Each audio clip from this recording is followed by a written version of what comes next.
15 minutes before 7 on this Friday. Thanks for choosing Morning Live. Now, the future of thousands of employees in many sectors of the economy hangs in the balance. And whether it's companies calling it restructuring, business repositioning, or business rescue, the implementation of Section 189 of the Labour Relations Act simply means retrenchments.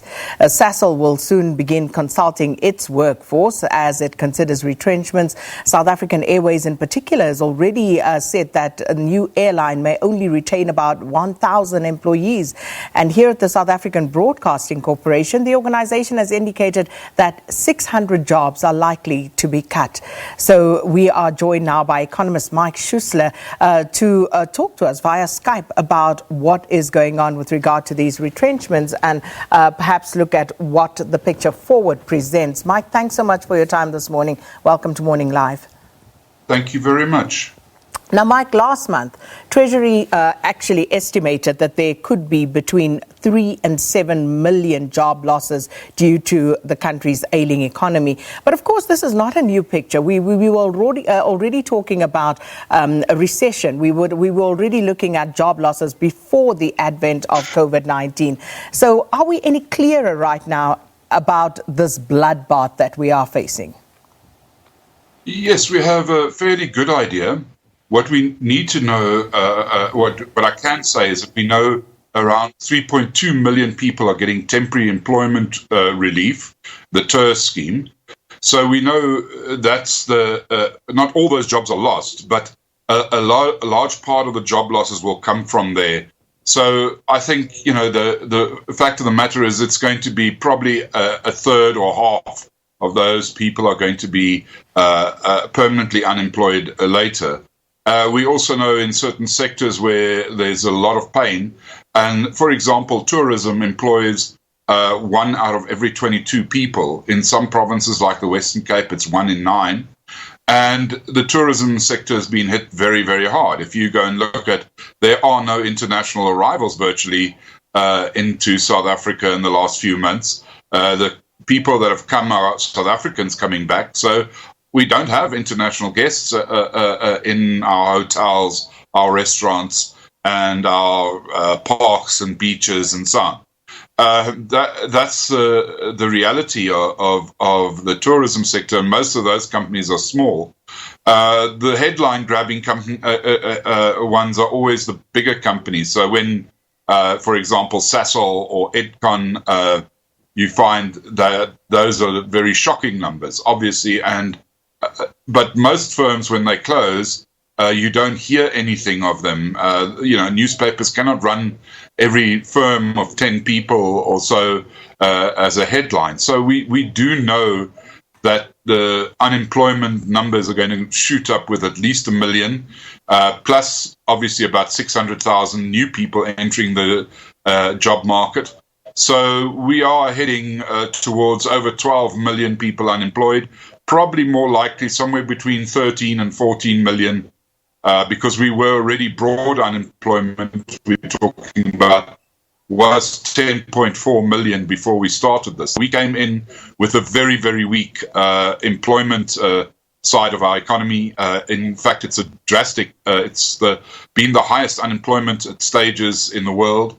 That South Africa has represented the worst in a case for unemployment. And we need to really address this, and that's why I think real reform is needed in the South African economy.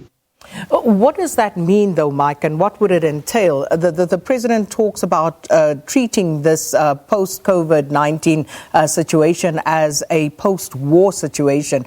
The Minister of Finance saying that, we are talking here about a zero-based economy. So what would that restructuring entail? Where do we start? Yeah, that's very difficult. I think the first thing is we know money doesn't fix everything. It can help for a while. But as a country, we've already made a huge debts via our government. And specifically now, our budget deficit is going to be over 12% of GDP. Quite likely, in fact, going to about 14 or 15% of GDP. And that's going to take our budget deficit well close to 80% or so. We are looking at next year, not maybe similar, but also a large budget deficit. So we are spending money like there's no tomorrow. Now the other things are going to have to happen, and that's going to mean freeing up business. I mean, taking away a lot of the red tape, looking at what rules make sense, what can we offer people to start businesses here, because we've got to be realistic. We're in competition with a lot of other countries around the world. And if you look at BEE, it's not popular to say so, but it is a cost factor that foreign companies and local companies take into consideration. And, would we rather have jobs, or do we want to have a few extra millionaires? Those are the sort of questions that we as a society have to answer.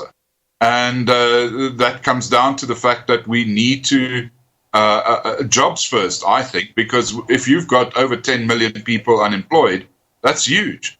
At one stage last year, we had more unemployed people than America, and Germany combined. I mean, it's unbelievable that a small country like South Africa, population-wise, would have so many unemployed. It is going to get worse now, but I mean, the fact of the matter is we were already in a desperate situation, and people are desperate. And the fact of the matter is unemployment is probably a better indicator of social upheaval than actual growth, economic growth is. And of course, the question of BEE was a topic of discussion and debate in Parliament as well yesterday with the President's question and answer session. So I don't necessarily want to go there for now, Mike. But with regard to this economy that, as you say, does not have money but is spending left, right and centre. If you look at the job losses currently, the ones that are being reported upon, most were already in the pipeline before COVID-19. So there's always been fundamentally something that's not working within either these entities, one could argue, or the economy, or both. What do you believe is the fundamental problem with South Africa and all these job losses? Well, the fundamental problem is that all the companies that we're hearing of now were in a weak financial position. And the private sector profit margin in South Africa is around 6%. And, it is relatively low. And therefore, when you have shocks like this, there's not much that some companies can do. We came into this on the lucky side. We had about 19% of GDP in the bank account for companies, so they could tie themselves over for a month or two. But obviously, the weaker ones were very quickly to be exposed. Many of the weaker ones were state-owned enterprises, whether it be SAA, Denel, Edcon. A lot of those companies are really already in a very weak position.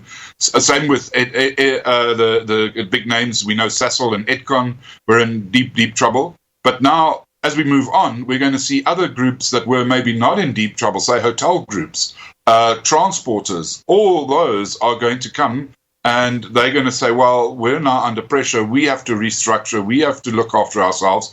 Let's rather save 10,000 jobs, but give up the other 4,000 jobs or whatever the case may be.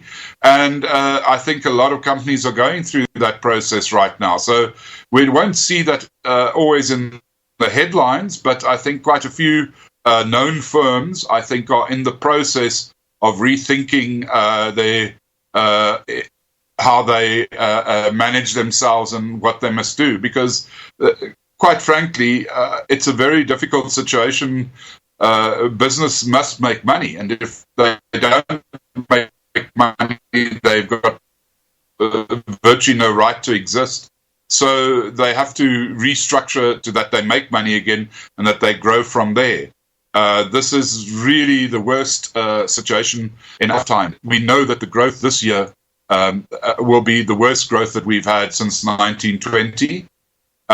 We know that the unemployment numbers are going to be the worst we've probably ever had in terms of size, and probably even in terms of percentage unemployed people.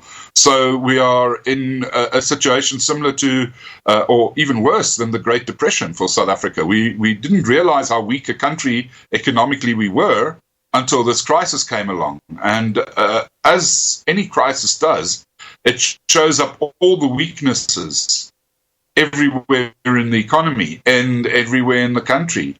We are seeing big, long lines of people just for food. It's a really tragic situation. So we have to, the same time that we help people have the minimum, at least some food, we've also got to go on the other side and allow business to do what business does best, and that is make profits. It's not a swear word, it's what business does. And once we get that understanding, then we will see job growth again. The other problem is that we have is the whole area, the whole Southern Africa is looking very weak economically speaking.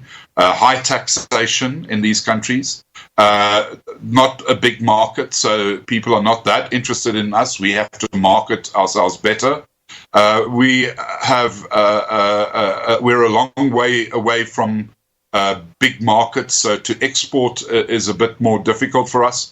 And in a world where people are looking at the supply chains because they were disrupted, we may face further problems as we go along. So we've got to really think, not just South Africa, but Southern Africa-wise. We've got to rethink on how we view ourselves and how we interact with the rest of the world too. So I think there's a lot of discussions coming up here. It's quite frankly, we need to export more.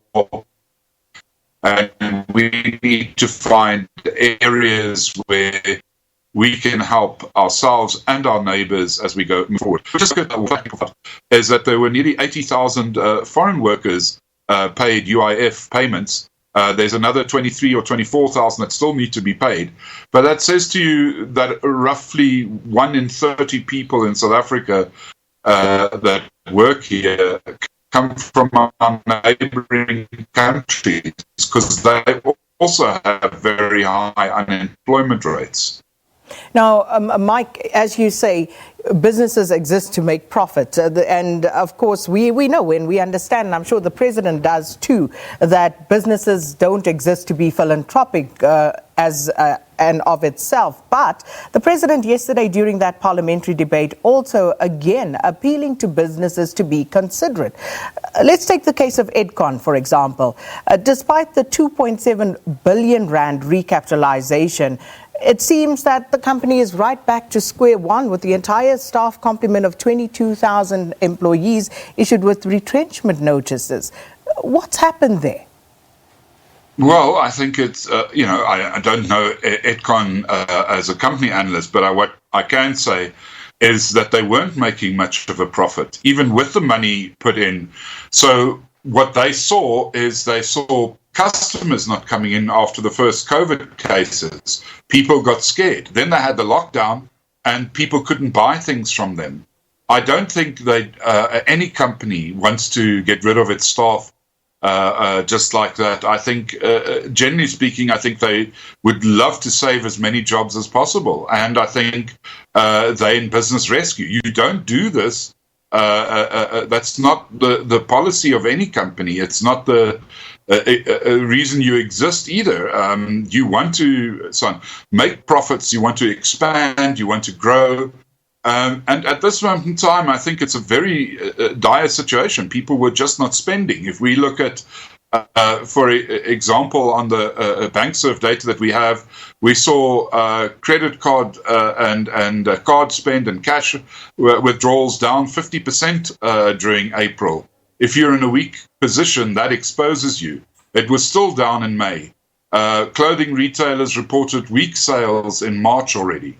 So, it's a question of we're now, sort of 100 days after the first COVID cases here, and that exposed the whole economy. And Edcon was in a weak position, even though they were recapitalized. They weren't recapitalized to the extent that they could survive a crisis like this. They were already walking a tightrope and had to, make do with less people at head office and stuff like that. So they really, I don't think, want to make people unemployed. I'm sure the business rescue practitioners don't either.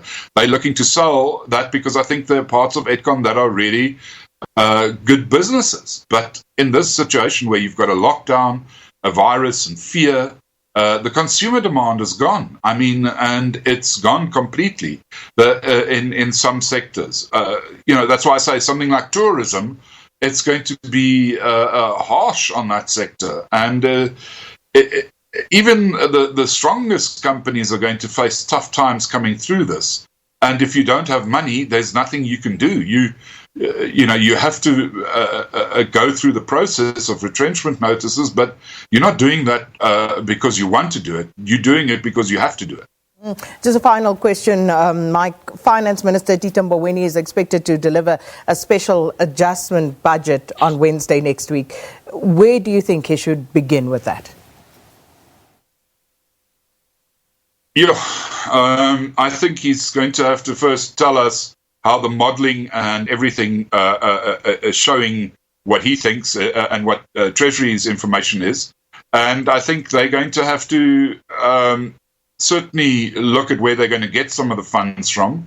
There is funding available from the IMF and the World Bank, and at better rates than we would get internationally at the moment.